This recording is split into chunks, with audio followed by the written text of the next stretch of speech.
Welcome to The Explainer.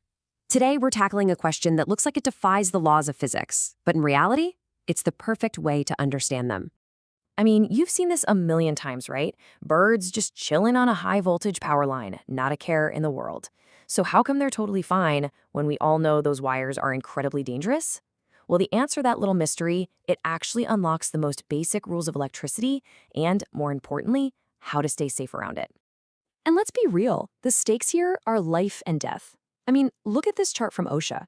It doesn't take much. We're talking about just 50 milliamps. That's 50 thousandths of an amp, and that can be enough to stop someone from breathing. Your average wall outlet? It's got way, way more than enough power to be deadly. So you see, figuring out this bird puzzle isn't just for fun. It's actually a crash course in electrical safety. Once you understand why that bird is safe, you'll understand exactly what you need to do to avoid becoming a tragic accident yourself. Okay, let's get into it. To really get what's going on with that bird on the wire, we've got to learn to speak electricity's language. It all comes down to three key ideas. Get these, and I promise the rest just clicks. First things first, let's talk about the circuit. This is the big one. For electricity to do anything, it needs a complete path, a closed loop. It has to go from the source, through whatever it's powering, say a light bulb, and then all the way back to where it started. You break that path anywhere, that's an open circuit, and boom, everything stops. All right, next up, voltage and current. The best way to think about this is with a water hose. Super simple.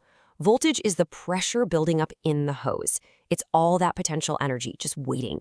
Current, that's what we measure in amps, is the actual flow of water when you squeeze the handle. See? You gotta have that pressure, the voltage, to get any flow or current. And the last piece of the puzzle is resistance. We measure that in ohms. Sticking with our hose analogy, resistance is like putting a kink in the hose or pinching it. It slows down the flow. Some stuff, like copper, has almost no resistance, which is why we use it for wires. It's a great conductor. Other things, like rubber, have a ton of resistance. They're great insulators. Okay, now this is the golden rule, the one thing you have to remember. Electricity wants one thing and one thing only, to get to the ground. That's its final destination. And to get there, it is always going to take the easiest route possible, the path of least resistance. And here's the scary part. Since our bodies are mostly water, sometimes we're that easy path. Okay, so this is where things get really cool. It turns out that how you lay out the path, the circuit, totally changes the rules of the game. We're going to look at the two main ways to do it, series circuits and parallel circuits. So, on the left, we've got a series circuit. Think of it like a one-lane road. The electricity has only one way to go, so it has to pass through every single component one after the other. But on the right, you've got a parallel circuit. That's more like a four-lane superhighway. The current gets to the fork and splits up, with some of it going down each lane all at the same time. And here's the part that messes with your head a little bit. In that series circuit, that one-lane road, adding another light bulb is like adding another toll booth. The total resistance goes up. But in the parallel circuit, adding another light bulb is like opening up a whole new lane on the highway. It actually makes it easier for electricity to flow, so the total resistance goes down. Yeah, I know, it sounds totally backward, but the highway analogy makes perfect sense, right? Opening another lane doesn't cause more traffic, it eases it. The more paths you have, the less overall resistance there is. And this is why you really need to get this. Think about that power strip you have under your desk. That's a parallel circuit. Every single thing you plug into it, your computer, your monitor, your phone charger, you're adding another lane. That lowers the total resistance, which makes the whole strip pull more and more current from the wall. You add too many lanes, pull too much current, and those wires can overheat and, well, you could start a fire. All right, so we have all the clues. We know about circuits, voltage, current, and resistance. And we know that golden rule about electricity always looking for the easiest path to the ground. It's time. Let's solve this mystery. Okay, reason number one, the bird is safe. It's not completing a circuit. It's just sitting there on one wire.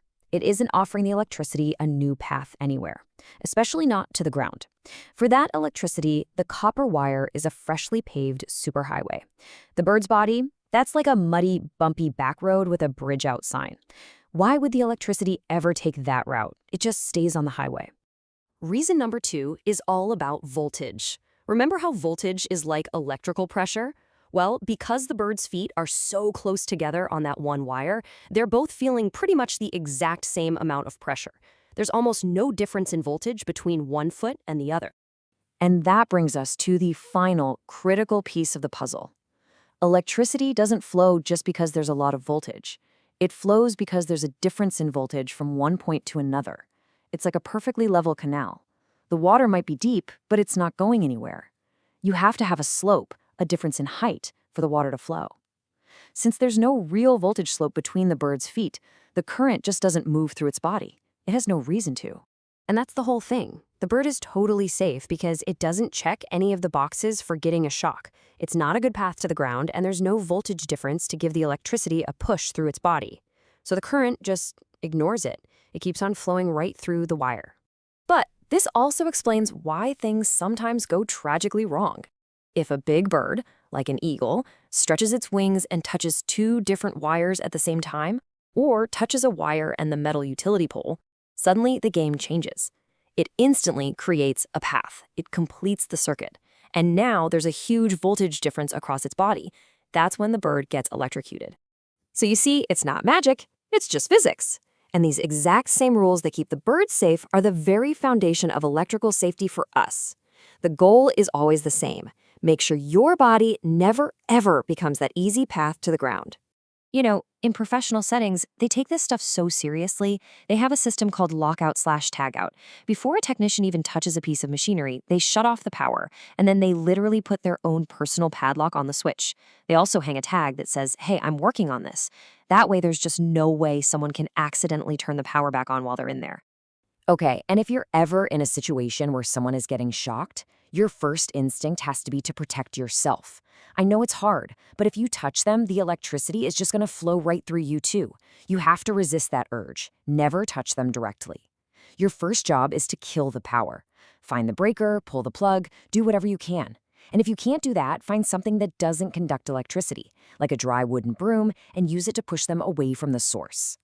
Look, at the end of the day, the best way to stay safe is just to prevent accidents in the first place. And every single safety rule is based on the physics we just talked about. Stay dry, because water lowers your body's resistance. Take off metal jewelry. It's a great conductor. You don't want that. Use tools with rubber handles. That's your insulation. It all comes back to that one single goal. Do everything you can to make sure you are not the path of least resistance. So, I'll just leave you with this thought. We all learn to respect fire, right? You can see it, you can feel its heat, it's obvious. But electricity, it's invisible, it's silent, you can't smell it. Yet, it is every bit as powerful and dangerous. The first step to being safe is understanding how it works so you can finally give this invisible force the kind of respect it absolutely demands.